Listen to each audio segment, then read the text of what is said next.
Muy buenos días, bienvenidos. Esto es News and Coffee, es el Sweet and Coffee en la Plaza Foch. Yo soy Anderson Boscan.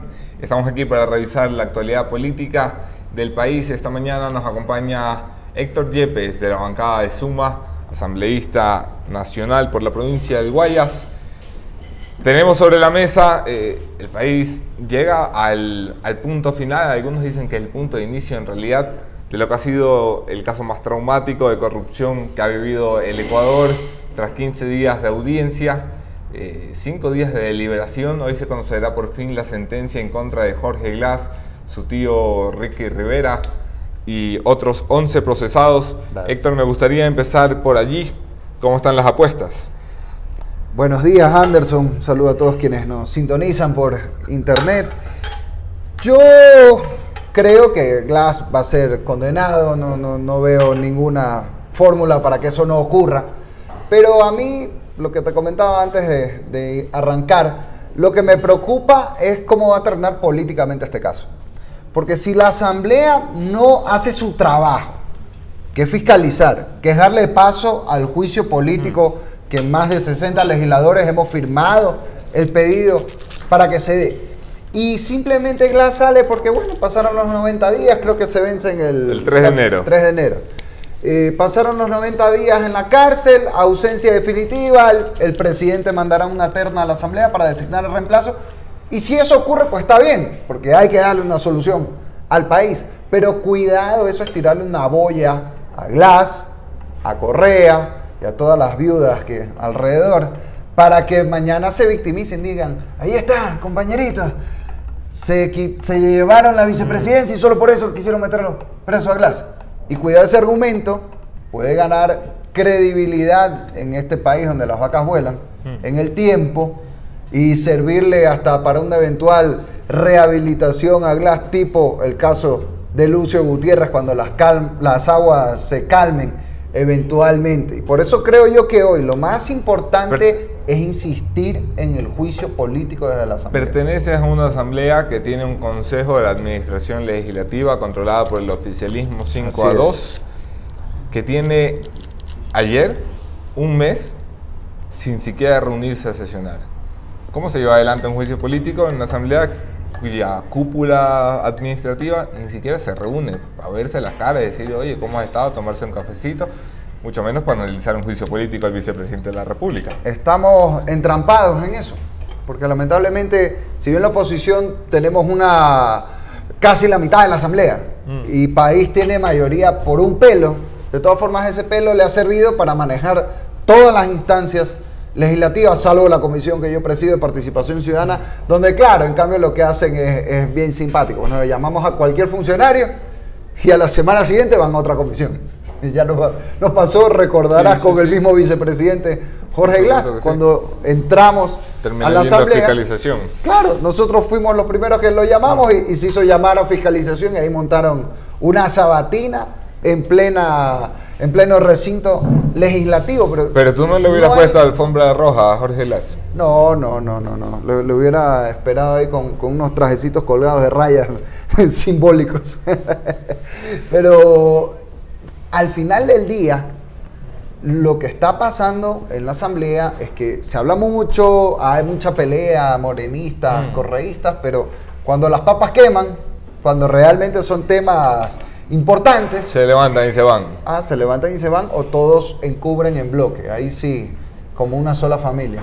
¿Qué se hace en una asamblea desde la oposición? Presionar. Hombre, ¿presionar qué? Presionar. ¿Presionar qué si no pueden lograr que se reúna el Consejo de Administración Legislativa? Bueno, pero ojo, hubo presión, por ejemplo, en el caso de Mangas la semana pasada, donde se hizo un llamamiento, me pareció muy bien, de Homero Castanier. A ver, que vengan Mangas aquí a la asamblea. Y miren, ahí sí, perdón, porque ya ahí sí jugó el cálculo político de los correístas y votaron a favor para complicarlo a Lenín Moreno. Pero hay cosas que se pueden hacer. Ojo, y no solo en la parte de fiscalización, también la parte legislativa, porque la asamblea no es solo para fiscalizar. En la lista de fiscalizaciones tiene un bloqueo, la lista de juicios políticos en realidad, un bloqueo a Augusto Espinosa, un bloqueo a Gustavo Yalgo, un bloqueo al mismísimo vicepresidente de la República. Hay algo aún más grave que los bloqueos a los juicios políticos, es la incapacidad de la Asamblea para tratar una orden de destitución firmada por el Contralor General del Estado, Pablo Celi, en contra de Jorge Glass cuando era ministro de Sectores Estratégicos, lo que le impediría evidentemente ejercer su cargo de vicepresidente. El plazo para tratar eso como Asamblea Nacional se cumple mañana, 45 días según la LOCEP. Hay posibilidades de que el Contralor extralimite sus atribuciones legales y sancione a los miembros del CAL que han bloqueado la iniciativa. Yo no sé si es extralimitar sus atribuciones legales, porque bueno, de hecho, llevarlas al límite por lo menos. Pues, eso sí. Porque la ley de la Contraloría no le faculta para aquello. La LOCEP habla de que en el término de 45 días esto se debe cumplir. Y lo que hay es sanción. Y si no, inmediatamente, que es inmediatamente, la Contraloría debe actuar. Debe destituir al funcionario que incumple. Y de hecho eso ha pasado a nivel local. Ha habido casos en que el Contralor dice hay que destituir al alcalde, y si el Consejo no lo destituye, el Contralor puede destituir a todo el Consejo. Pero ¿te imaginas tú un escenario en el que el Contralor General del Estado conceptualmente es lo mismo destituye al CAL? ¿Lo ves Sin como duda un escenario no es un posible? escenario deseable. Lo deseable es que el CAL tenga la fineza de sentarse, sesionar y por lo menos diga, no cabe la destitución, digamos, ¿no? Pero más que sea que se pronuncien. Solo para quedar claro, ¿tú crees que cabe la destitución de los miembros del CAL que han bloqueado esto? Sí, yo creo que sí. Suena extremo, suena peligroso, incluso si quieres, democráticamente, pero es la realidad. Pues que, a ver, suena extremo porque estamos en una situación extrema. Lo extremo aquí es que el CAL ni siquiera se reúna a conocer una orden de destitución de la Contraloría ni un juicio político al segundo mandatario del país pedido por la mitad de la Asamblea. Pues que no estamos hablando de un juicio político con 30, 40 firmas, prácticamente la mitad de toda la Asamblea Nacional hemos firmado el juicio. Eso es lo extremo. Entonces, por supuesto, a situaciones extremas también hay consecuencias extremas.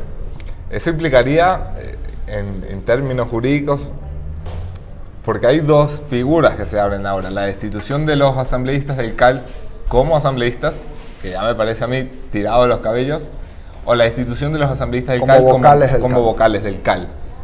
Jurídicamente, ¿qué escenario te parece que tiene más vía, más salida? Yo creo que la destitución de los miembros del CAL como tal. Ojalá no lleguemos a eso. ¿Eso en la práctica significa una renovación de la cúpula de la Asamblea? Por supuesto. Significa que habría que elegir, para empezar, al nuevo presidente de la Asamblea, porque el presidente de la Asamblea lo es en función de que es presidente del CAL. Claro. Eso es lo que debería ocurrir si es que no pasa lo obvio, que es que el CAL se reúna. Es que bueno, esto que, es sencillo. Que no va a pasar. No hay convocatoria para que el CAL se reúna. El límite vence mañana. Oye, y en la Contraloría, si hay convocatoria, para que el Contralor se reúna con sus asesores legales y vean las opciones. Pero yo no entiendo por qué la cobardía. Por último, reúnanse y díganle al Contralor, ¿sabes qué? No sirve, rompo tu hojita de destitución. Bueno, por último, que tengan la frontalidad de hacer eso ante el país. Pero un CAL que aquí se esconde debajo de las piedras, que ni se los ve últimamente algunos legisladores, miembros del Consejo Legislativo, pues realmente eso a mí me parece una burla al país en un caso tan delicado donde, a ver, aquí vamos más allá de la intriga política y de los cálculos de los partidos. Aquí tenemos un caso donde no se sabe quién mismo es el vicepresidente de la República, donde tenemos un funcionario que pide vacaciones en la cárcel, que cobra sueldos sin funciones, que es una burla para el país, que daña la imagen internacional del Ecuador. Y ese problema político se vuelve también un problema económico. ¿Cómo aquí vamos a traer inversiones para que la gente venga a generar empleo que se necesita urgentemente? Esa es la mayor urgencia del país. No antes de pasar la parte económica. económica, resolver esto. Héctor Yepes, perteneces a una asamblea que en 6 meses ha logrado pasar una ley con sentido de importancia, que es la ley de reactivación económica. Ya veremos cómo viene eso con el veto presidencial.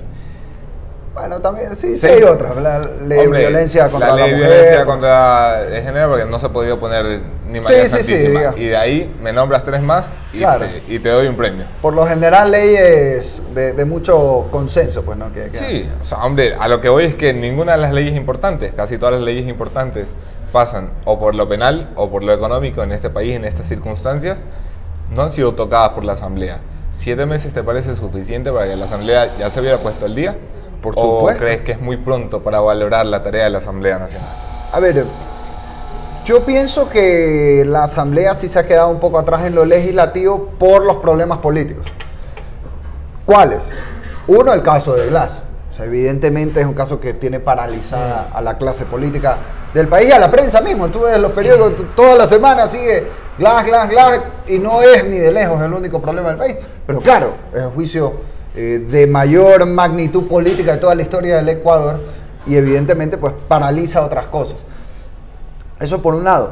Por otro lado, la misma disputa entre morenistas y correístas ha boicoteado el trabajo de la Asamblea, porque aquí resulta que los problemas de Alianza País se terminan convirtiendo por la inmadurez política de algunos en problemas del país, cuando a nosotros, ¿qué nos debería importar? Bueno, a ti sí como periodista, pero a mí como asambleísta y como miembro de otro partido político, ¿qué suma? A mí qué más me da si Ricardo Zambrano o Gabriela Rivadeneira son los secretarios ejecutivos de Alianza País, y creo que si vamos a la calle a preguntarle a alguien, tampoco le importa un bledo eso.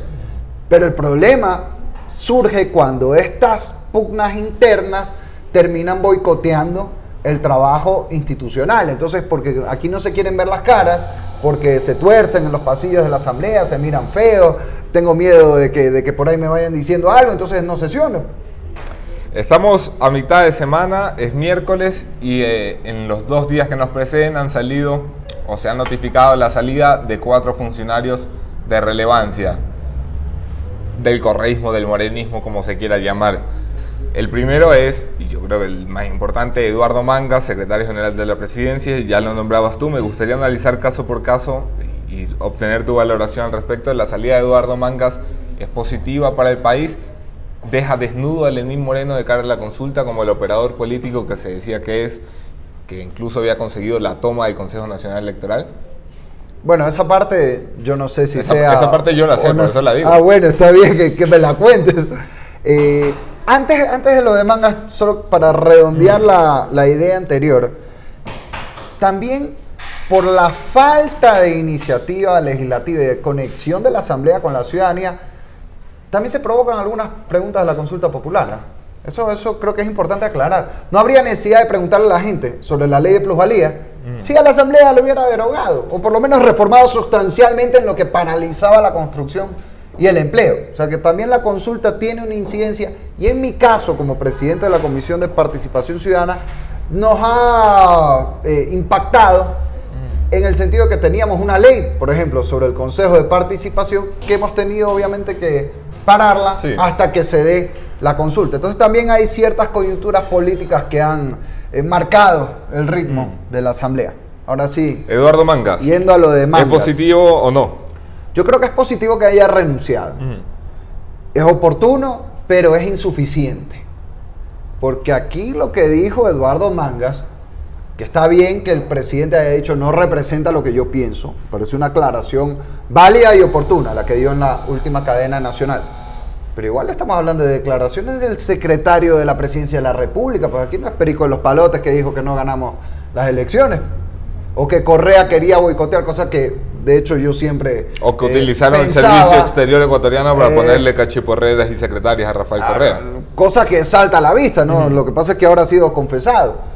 O que el diálogo resulta que ha sido lo mismo de las socializaciones, entre comillas, de estos últimos 10 años, ¿no? Me reúno, hago el show y después apruebo lo que me da la gana. La diferencia es que el show ya no es con gente de la 35, sino que invitan a otros. Cuando dices insuficiente, ¿a qué te refieres? ¿Qué tiene que pasar para que sea suficiente? Primero, creo que Mangas debe ir a la Asamblea a rendir explicaciones. Digamos que fuera cierto que lo sacaron de contexto. Bueno, vaya, aclare, dé la cara y explique. Yo parto de una premisa que nada debe, nada teme. Si es así como él dice, y como el presidente además está diciendo que ha sido mal interpretado, bueno, entonces tendría una gran oportunidad yendo a la asamblea y aclarando, mire, lo que yo quise decir fue esto y esto. Vaya, y capaz vaya y contextualice, señor Mangas, vaya. Exacto. Explique dónde está la descontextualización. Y qué mejor escenario que la Asamblea Nacional, donde está representado el pueblo ecuatoriano. ¿Qué te parece la denuncia que ha hecho Creo en Fiscalía? Correcta. Porque aquí hay que investigar. Eso por un lado. Por otro lado, el tema del diálogo. Me parece que en la coyuntura política tal vez lo más impactante, que el secretario de la presidencia diga que el diálogo ha sido solo para las bambalinas, que realmente no hay una voluntad de conversar y llegar a consensos con los sectores sociales, con los sectores empresariales, con los sindicatos, etcétera. Pues yo sí creo que eso lastima la credibilidad del presidente. Y si es verdad lo que dice el presidente, el diálogo es la mayor fortaleza del gobierno actual. Y eso nos debe interesar a todos, más allá de que uno esté en la línea política del gobierno o de la oposición, porque a todos nos debería interesar que el gobierno tenga un mínimo de estabilidad para poder trabajar y cumplir al pueblo. Entonces, si esto lastima la credibilidad del diálogo, esa credibilidad hay que recuperarla. Un buen paso fue la declaración del presidente diciendo lo que dijo Mangas no me representa. Pero sigue siendo insuficiente. Sigue siendo insuficiente, hay que redoblar con hechos. Por ejemplo, el veto de la ley de reactivación económica es un buen test. A ver, ¿qué tanto los diálogos se reflejan en acciones concretas? O aquí es bla bla. Pero si la ley la mandó el propio presidente.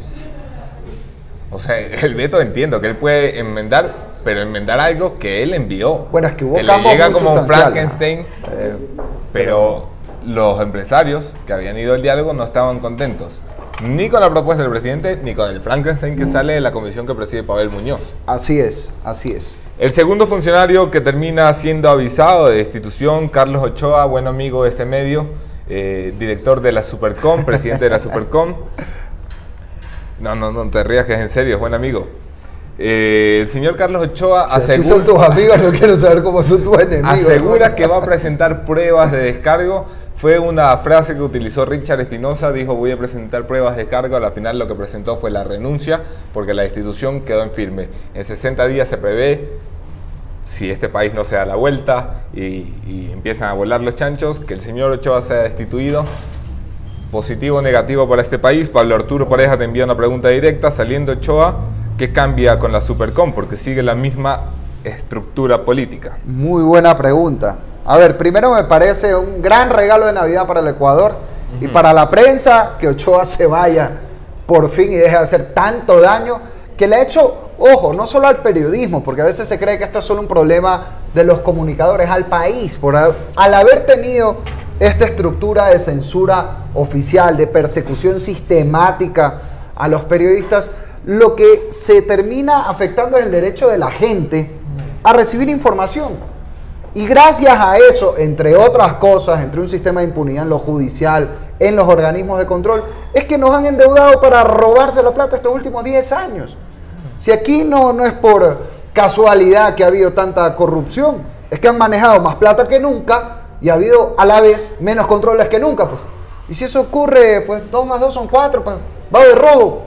El señor Ochoa se despide de la superintendencia, en una forma de decirlo que todavía no está fuera, le quedan al menos 60 días de seguir cobrando sueldito. El señor Ochoa se despide de la superintendencia jodiendo la vida a Teleamazonas porque, bueno, no se quiso levantar temprano para ir a las entrevistas de Janet. Ojalá no cobre bono, eso sí. No me atrevo a asegurarlo. La última multa de Ochoa, ojalá y sea la última, la más reciente de las multas de Ochoa. ¿Cómo se explica en un contexto en el que el gobierno ha prometido, pues, fumar la pipa de la paz con los medios de comunicación? Viene un desadaptado, impresentable como Ochoa y le clava una multa a un medio de comunicación porque él no quiso ir a una entrevista. Porque el gobierno está fumando la pipa de la paz y Ochoa parece que está fumando otra cosa, hermano. Es algo que no tiene ninguna explicación, es algo lunático que realmente a mí me parece un manotazo de ahogado. De última hora tratar de mostrar los dientes. Mira, es el mismo estilo de lo que hace Correa. Ellos siguen con el cassette de que lo manejan todo, de que son intocables, de que aquí va a venir, no sé, pues una hada madrina y los va a salvar de lo que tiene que ocurrir. Entonces, hasta el último están, como dice el dicho, genio y figura, hasta la sepultura. Soraya Arias, asambleísta, si Ochoa sale, ¿quién sería un buen candidato para ocupar ese cargo? Nadie. Y vamos a la pregunta anterior. Aquí lo de fondo no es tener a un buen superintendente de comunicación, que mañana Anderson sea superintendente de comunicación, un tipo que respeta la libertad, que no cobra bonos, que no cobra bonos ni recibe sobresueldos, porque es un cargo que no debería existir. O sea, eso es lo de fondo, y eso es lo que también muchos no entendemos del gobierno. A ver, te dice, señor presidente, que hay que respetar la libertad de expresión, que tiene que haber más tolerancia, que hay que virar la página de una década de autoritarismo. Estamos de acuerdo en eso. Y está bien que eso se practique en el ejercicio presidencial. Pero eso no puede depender del buen ánimo del presidente de turno. Porque mañana puede haber otro presidente. O mañana el mismo presidente amanece con el pie izquierdo y resulta que ahora sí quiere utilizar la estructura correísta que tiene a su cargo. Claro, o sea, Entonces, mantener la Supercom en un gobierno que asegura que respeta la libertad de prensa, es decir, yo respeto la libertad de prensa, pero dejo esta pistola cargada sobre la mesa. Exactamente. Y por tanto, aquí lo que hay que hacer es deshacerse de la pistola. Los encargados de deshacerse de la pistola son los asambleístas nacionales. ¿Cuándo se van a poner a la tarea? Que lo prometieron todos, ¿ah? Sí, ya hay presentado un proyecto de ley. Nuevamente. ¿Qué pasa? Que no tienen los votos. Que el CAL califique el proyecto. Vamos a ver. Ojalá lo manden a mi comisión. ¿Cuánto tiempo más puede seguir la asamblea? Se va a pasar 4 años diciendo la asamblea, es que el CAL nos bloquea las cosas. Mira, queríamos ser una asamblea, pero no pudimos ser una asamblea porque había 7 personas ahí que no nos dejaban ser una asamblea. Mira, yo creo que un punto de inflexión va a ser la consulta popular. Esa es mi lectura muy personal. Yo creo que luego de la consulta puede haber cambios sustanciales en la correlación de fuerzas políticas del país, y ojalá eso se refleje también en la asamblea para destrabar esto. Y aquí no se trata de que ahora vamos a hacer el 100% de la agenda de la oposición. No. Se trata de que podamos encontrar puntos en común racionales, porque hay que entender, hay la mitad más uno del oficialismo, ya es la mitad menos uno, si se quiere, de la oposición, y eso obliga a sentarse a conversar, de que aquí ellos no hagan lo que les dé la gana y nosotros tampoco. Vamos a tener que llegar a puntos Juan Pablo López, bueno, Ochoa renuncia, ¿y qué? ¿Ahí se termina la novela o piensa que lo van a llamar a rendir cuentas a la Asamblea Nacional? Debe ser llamado como todos los que están renunciando, si no a la Asamblea, porque aquí también hay un problema jurídico, pues no, de qué tanto algunos pueden responder o no. Por ejemplo, en el caso de los secretarios presidenciales, a mi juicio, al tener rango de ministros, y cuando la Constitución dice que el ministro es sujeto de juicio político, debería aplicarse al secretario también. O sea, sí, pero el ministro solo para los carros y para el sueldo. Sí. Pero hay otros que lo interpretan de otra manera, incluidos algunos de la oposición, por cierto. Yo creo que el error, escuchaba declaraciones de Luis Fernando Torres, que me parece de los más brillantes juristas que hay en la oposición, y escuchaba sus declaraciones y creo que hay un error conceptual. Se refiere a Mangas como el secretario particular del presidente. No, secretario con rango de ministro. Secretario particular se refiere, y el cargo de Mangas era el secretario general de la presidencia. Por supuesto. No el particular. Y cargo políticamente equivalente en otros lados a ser el ministro de gobierno o ministro del interior. Que hoy, gabinete, quien ejerce ese cargo, pues se encarga, valga la redundancia, de la policía, pero viene a ser como el primer ministro del país, quien maneja el gabinete, así que no es un cargo menor, y ojo, al tener rango de ministro, debería también estar sujeto a las responsabilidades políticas de un ministro. Así que ahí yo discrepo con Fernando. Tercer herido a muerte en esta purga que ya lleva 2 días, a ver cuántos se van hasta el viernes. Hay mucha gente que está ya prendiéndole velas a los santos. Es Iván Espinel, ministro de Inclusión Económica y Social, líder de Compromiso Social, llega al gobierno por apoyar en segunda vuelta a Lenín Moreno. Una vez que está dentro del gobierno, se le reviven informes de Contraloría de su época al frente del Instituto Ecuatoriano de Seguridad Social. Da una entrevista con Janet Inostroza en Teleamazonas, le tiemblan las piernas, tartamudea y es incapaz de contestar cómo compró una casa. ¿Cómo valoras la salida de un personaje así? Positiva, también otro buen regalo de Navidad del gobierno. Me parece bien que se separe del cargo, pero ojo, nuevamente, oportuno, bueno, pero insuficiente, porque aquí un ministro que manejaba toda la salud en el Guayas, que es incapaz de explicar siquiera, de relatar cuánto le costó su casa. Disculpe, ahí lo que deberíamos no es estar frente a un caso de renuncia, sino de investigación penal en la Fiscalía. Las investigaciones están activas en Fiscalía, esperemos que no vuelvan al cajón del archivo de donde se han sacado gracias a este escándalo, porque estaban allí desde el año pasado durmiendo el sueño eterno, como suelen las cosas desde la era de Galo Chiriboga hacer en Fiscalía. Cuarto y último purgado de la semana de desparasitación del gobierno, se acepta formalmente la renuncia de Richard Espinosa. ¿Por qué se acepta la renuncia de un funcionario destituido? Ahí hay cosas también que uno no entiende. Me parece bien que se haga renunciar, se los renuncie, por así decirlo, a estos funcionarios que han sido altamente cuestionados, Richard Espinosa, Iván Espinel, Eduardo Mangas, pero luego el presidente también los defiende. Entonces se manda un mensaje confuso que me parece a mí parte de la posición confusa en la que está el propio presidente Lenín Moreno, que por un lado quiere estar con Dios y con el diablo. O sea, por un lado le da caramelitos a la oposición, pero también tiene que responder a cierta base de Alianza País. Y si uno lo ve en un juego de realpolitik, es lógico también, ¿no? Porque él tiene que equilibrar fuerzas contrapuestas y tiene que hacerlo de cara a la consulta popular. Y estos equilibrios políticos, estas acrobacias que se hacen, pueden ser válidas, pero hasta cierto punto. Hasta el punto que no cruce la impunidad, el tratar de encubrir a alguien porque no quiero pelearme con la militancia de compromiso social. Esta semana de purga no era esperada, ni siquiera dentro del Palacio de Carondelet. Había gente muy cercana al presidente Moreno que me decía, mira, nos sorprendió muchísimo lo de Eduardo Mangas. ¿Por qué crees que toma una decisión como esta? Porque está privilegiando la consulta popular. Y hace bien, porque no quiere dejar cabos sueltos ni quiere comprometer su credibilidad como presidente. Y me parece que eso es un buen síntoma. Pero nuevamente, no es suficiente. O sea, me parece que lo de esta semana son pasos correctos. Y ojo, tampoco desde la oposición vamos a caer en palo porque bogas y palo porque no, pues no. Evidentemente, si se pide renuncias. El presidente lo que puede hacer es separarlos de su gobierno, los que tienen que llevarlo a investigaciones. Son las autoridades judiciales. Si no es en el ámbito penal, deberá ser la Asamblea. Así es. Pero sin encubrimientos tampoco desde el poder. Veremos cómo se comporta el presidente en lo subsiguiente. Yo pienso que en lo de Richard Espinosa, pues, ya era hora.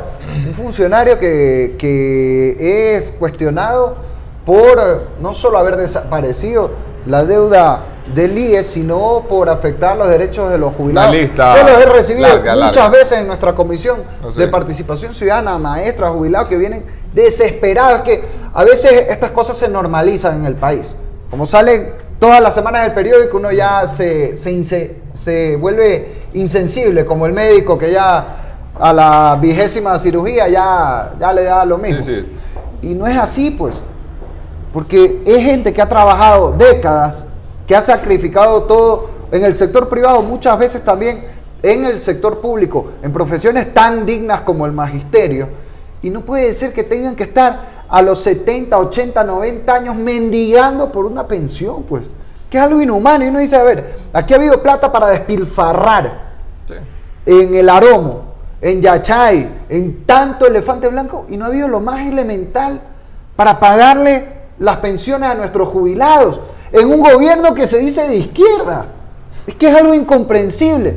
O casos como el de Monte Sinaí, que yo estaba la semana pasada y fui a recorrer ahí personalmente, que se duplica el costo de la obra. Yo fui porque también aquí en estas cosas parece que no pasa nada. Se duplica el costo de la obra, está mal hecha, y anda averigua si los terrenos están legalizados. No estaban. Por eso. No había ni permiso municipal. Y sabes lo que la gente bromea en Monte Sinaí, que siempre los desalojan porque no están legalizados. Bueno, vayan, desalojen al hospital también, pues si no tiene título de propiedad. El hospital también está invadiendo. Priscila Granda, es verdad que Espinosa va a la embajada. Hubo ayer reportes, ya no solamente rumores, desde dentro de fuentes del gobierno, algunas muy cercanas a Cancillería, incluso consultadas por La Posta, que aseguraban que Richard Espinosa está haciendo maletas para ir para Italia como representante del servicio exterior. ¿Hasta cuándo el servicio exterior ecuatoriano va a servir como desagüe? A ver, ahí vamos a lo que conversábamos antes. Está bien, el presidente no puede decir, vaya, métalo preso a Richard Espinosa. Está bien, y no vamos a caer en lo que hemos criticado que hacía el expresidente Correa. Que la justicia haga lo que tenga que hacer y ojalá la Asamblea hiciera también lo que tiene que hacer. Pero lo que sí debe hacer el presidente, por lo menos, es no premiar, pues, a quienes tienen orden de destitución de la Contraloría, a quienes han borrado miles de millones de la deuda del IES, a quienes no pueden explicar cómo se compraron su casa, como el caso de Iván Espinel, o a quienes dicen que ganaron las elecciones, pero realmente no las ganaron. Entonces, está bien, el presidente no puede actuar aquí como fiscal ni como juez, pero tampoco debe actuar como encubridor, ni premiar a quienes están señalados. Claro. Hombre, sería justo. Y creo yo que nuestro servicio exterior, que debería servir para que en el mundo estemos promoviendo los derechos humanos, estemos promoviendo que vengan inversiones al país, estemos promoviendo una mayor presencia de turismo a nivel internacional, sirva para eso, pues, no para andar reciclando a quienes queremos esconder práctica que no es de ahora, la canciller Espinosa, de décadas en el país. ¿Está haciendo lo posible? ¿Está amagando con que hace lo posible? ¿O no está haciendo nada por darle un cambio a la Cancillería? Yo no veo mayor giro. Y ahí están casos como el de tu tierra, Venezuela. Bueno, pero ahí ha habido un giro simbólico, ¿no? Ha dejado de aplaudir fanáticamente al chavismo, como lo hizo el correísmo, y ha pasado a la postura tibia de ni para aquí ni para allá, la abstención. Sí, pero discúlpame, o sea, el caso de Venezuela ya no es para mirar a otro lado. Esto no es cuestión de ideología, que yo no entiendo cómo alguien puede justificar por ideología que maten a la gente en la calle, o que no haya para comprar un pollo, un rollo de papel higiénico, o que hagan una asamblea constituyente violando toda norma democrática y luego pretendan que solo ganen las elecciones quienes van a rendirle pleitesía a una constituyente elegida de espaldas al pueblo y violando los mismos mecanismos de la propia constitución chavista. O sea, es una cosa impresentable, pues. Ante eso el Ecuador no puede quedarse mudo. Y sobre todo, oiga, es que a mí me indigna que encima se digan de izquierda. Y uno se acuerda de Jaime Roldós, que era quien en el Ecuador, cuando sí había dictaduras de derecha en ese caso, en la época de los 70, promovía justamente el principio de los derechos humanos por encima de la soberanía nacional, y quién sabe si eso hasta le costó la vida misma al expresidente Roldós, y ahora quienes reivindican su nombre hacen todo lo contrario de lo que él promulgaba, y ahí sí con valentía, pues no, porque una cosa es hablar de los derechos humanos sentado en una montaña de petrodólares, pues otra cosa es hablar de los derechos humanos siendo un presidente electo luego de una dictadura militar en el Ecuador y enfrentándose a dictaduras militares en ese momento en el continente. Pues para eso sí hay que tener pantalones. Llegaste a la asamblea por primera vez prometiendo que te ibas a concentrar en los problemas de la gente normal, común y corriente. Entiendo que has presentado una iniciativa de ley que eso sí que está corriendo por los intereses de créditos estudiantiles. ¿Qué otras cosas tienes en la agenda? A ver, primero cumplir con lo que fue mi compromiso en la campaña. Hace poco el viceministro de Educación Superior salió a decir así como el pavo, ahora que estamos en Navidad, a decir que se van a graduar 300.000 bachilleres, pero solo hay 80.000 cupos. O sea, más de 200.000 jóvenes se van a graduar este año, pero no van a tener dónde estudiar en la universidad pública. Eso sumado a los cientos de miles que ya están ahorita en esa situación. Eso? Yo he planteado una propuesta de crédito estudiantil sin intereses, donde complementando las becas y los cupos, el Estado también, a través del Banco del Pacífico u otra institución financiera, de créditos. pero sin cobrar intereses, sin exigir garante o hipoteca hasta ciertos montos a un chico de la Trinitaria, de Junquillal, de la Cooperativa 5 de Junio, en Milagro, de recintos, sectores rurales y populares que, obviamente, si te piden, ven, tráeme una casa para hipotecar o un sujeto de crédito para que sea garante, es lo mismo que decir, vea flaco, no estudies, mejor.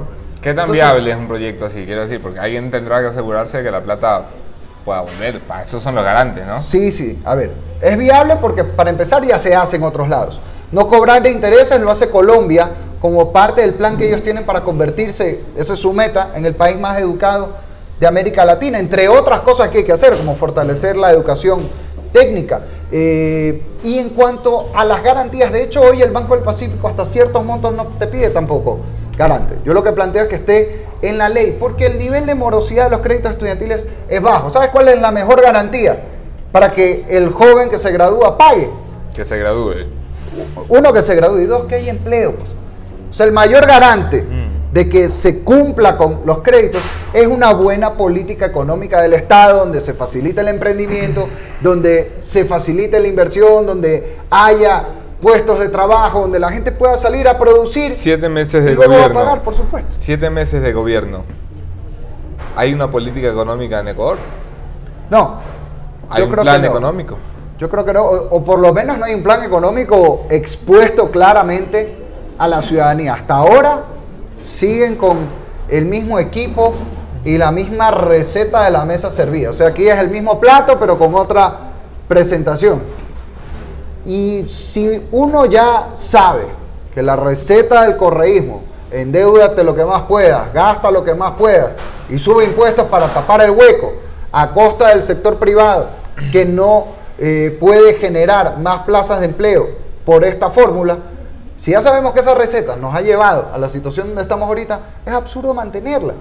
Y aquí tampoco se trata de ir al extremo opuesto, pues no. Ahora vamos a hacer paraíso fiscal, que nadie pague impuestos y viva la patria, pues no. ¿De qué se trata entonces? Y no va a haber para ni las medicinas en el seguro social. Se trata de que hay un equilibrio, que el Estado no juegue a tener aerolíneas o a tener medios de comunicación incautados, sino que se dedique a lo que le corresponde, a aumentar la inversión en la educación superior. Pues tenemos 8.000 millones de deuda en el presupuesto de 2018, pero solo se aumentó 200 millones para educación superior. Hacia allá tiene que ir el Estado. ¿Hacia dónde se mueve un gobierno como el de Lenín Moreno, que tiene embargado el petróleo gracias a Rafael Correa hasta el 2025? Renegociando la deuda. Para mí el mayor problema fiscal del país es la deuda pública.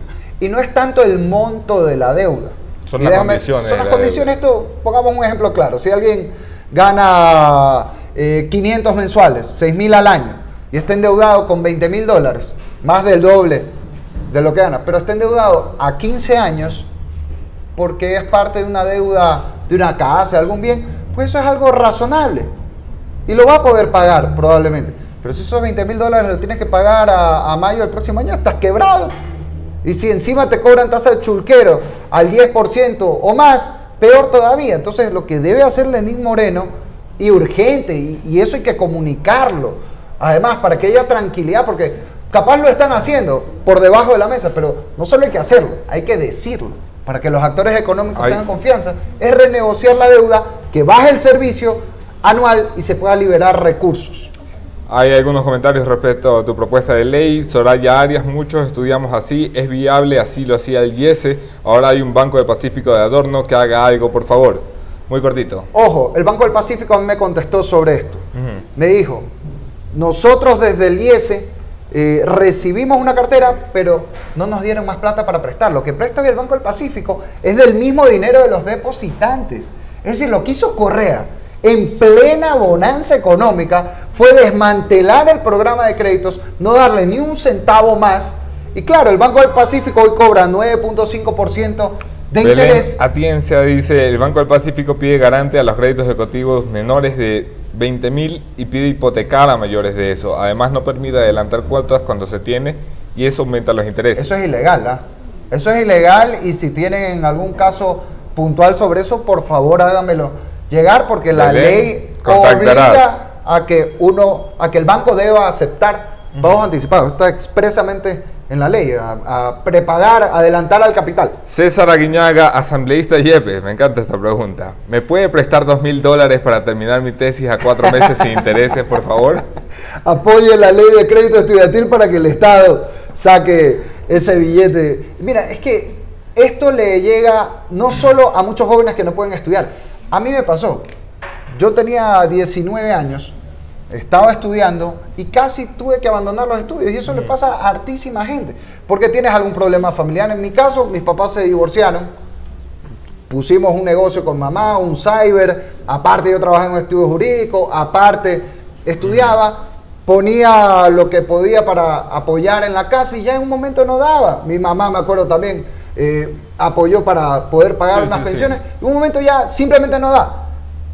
Logré un crédito directo de la universidad y gracias a eso me pude graduar. Y esa es la oportunidad que necesitan jóvenes a lo largo del país. Ojo, esto no es un sustituto, sino un complemento a las becas de excelencia académica que también deben aumentar y a los cupos en la universidad y algo vital, la educación técnica.